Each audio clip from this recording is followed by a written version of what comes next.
ఊరులో ప్రతి గ్రామానికి ప్రతి ఇంటింటికి తిరిగి చెప్పేసి వచ్చాము. అందరూ పాల్గొంటామని చెప్పారు. కానీ తీర చూస్తే ఇక్కడ ఎవరు రాకుండా ఇక్కడ ఉన్నటువంటి అగ్ర నాయకులు కట్టడి చేశారు. అందుకోసమే ఎవరు వచ్చినా ఎవరు రాకపోయినా అన్నగారికి నేను ప్రాధేయపడ్డాను. అన్నా, నువ్వు రాకపోతే నాకు ఇక్కడ విలువ ఉండదు, నేను కర్నూలు విడిచి పోవాల్సి ఉంటుంది అని అన్నగారికి చెప్పుకుంటే అన్నగారు ఎంతో ప్రయాసంతో ఎంతో ఓపికతో ఎంతో మనకు చుట్టూ ఉన్న ఒక థ్రెట్ లాగా ఉంది ఇప్పుడు ప్రభుత్వం మీద అన్ని ఛేదించి మన కోసం మన సంజీవయ్య గారి కోసం ఇక్కడ వచ్చారు. అన్నగారికి మరీ మా ట్రస్ట్ తరఫున కృతజ్ఞతలు తెలియజేస్తున్నారు.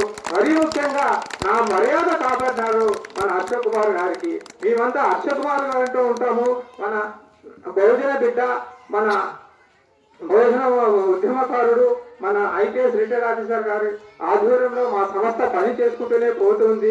అందుకోసం ఈ అన్నగారి పాలన ఉండి తదుపరి సంజీవయ్య గారు ఆశించిన రాజ్యాన్ని స్థాపించుకున్నాం మనం.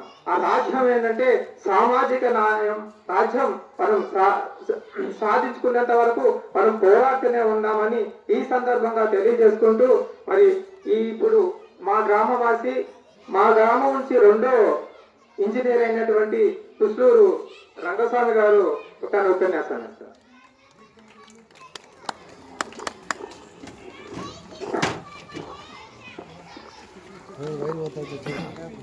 సభను అలంకరించినటువంటి గౌరవనీయులు మాజీ లోక్సభ శాసనసభ్యులు జీవి హర్షకుమార్ అన్నగారు, ఇప్పుడు ప్రస్తుతం మనందరికీ పెద్ద దిక్కు హర్షకుమార్ అన్నగారే.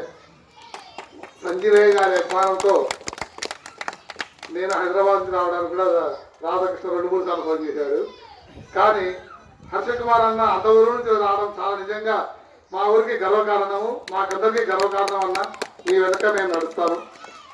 ఈనాటి అవార్డు గ్రహీత గౌరవనీయులు శ్రీ జె పూర్ణచంద్రరావు గారు, ఐపీఎస్ రిటైర్డ్. మేము హైదరాబాద్లో కలిసాము. సార్ని రిక్వెస్ట్ చేశాము. ఒకే రిక్వెస్ట్ అని సార్ కూడా ఓకే వస్తామన్నారు. సంజయ్ గారి గురించి మాకు తెలియని విషయాలు కూడా అన్నగారు ఆ రోజు మీటింగ్లో చెప్పారు. కాబట్టి ఈరోజు మీరిద్దరు పెద్దవాళ్ళు మా గ్రామం రావడం నిజంగా చాలా సంతోషం ఉన్నా. Thank you very much sir. Thank you very much. నాకు ఈ గ్రామవాసిగా మొదటి అవకాశం రాధాకృష్ణ గారు ఇవ్వడం చాలా సంతోషంగా ఉన్న పరిణామం. ఈ గ్రామంలో ఈ వీధులలో నేను తిరిగాను. మాకు ప్రైమరీ ఎడ్యుకేషన్లో కానీ ముందుగా ఈ వేదికల పెద్దలందరికీ నమస్కారము. తర్వాత మా కొరకు వచ్చిన Sharath Kumar sir from Tirupati, so ఆయన కూడా ప్రత్యేకంగా పిలిపించాము. నేను నా స్పీచ్లో ఆయన ఎందుకు పిలిచామో చెప్తాను. నేను అందరికీ కృతజ్ఞతలు, మా గ్రామ వాసులందరికీ నమస్కారములు. అందరికీ ఇప్పుడు ఈరోజు ఈ ఫంక్షన్ 54వ వర్ధంతి సందర్భంగా నేను చెప్పదలుచుకున్నది ఏంటంటే, ఈ గ్రామంలో ఈ వీధుల్లో ఇక్కడ తిరిగాను నేను. అక్కడ ఒక బావి ఉండేది. ఆ బావిలో నీళ్ళు తీసుకుపోయి రోజు మేము స్కూల్కు బాగా వెళ్ళే వాళ్ళము. అలాంటి పద్ధతి చదువుకొని ఈ రావడం కారణం అంటే ఈ స్కూల్లో దామోదరం సంజీవి గారి మూలంగా మా గ్రామంలో ఎడ్యుకేషన్కి ఎలాంటి లోటు లేదు. ప్రైమరీ స్కూల్ పెట్టారు సార్, అంటే అప్ టు 5వ తరగతి వరకు. తర్వాత హై స్కూల్, జిల్లా పరిషత్ హై స్కూలు, బాలులకు పెట్టారు. అలాగనే బాలికలకు కూడా పెట్టారు. కాబట్టి మా ఊర్లో ఎడ్యుకేషన్ పరంగా అప్ టు 10th క్లాస్ వరకు మాకు ఎలాంటి ఇబ్బంది కానీ ఎలాంటి ఇబ్బందులు కానీ మేము కలగలేదు.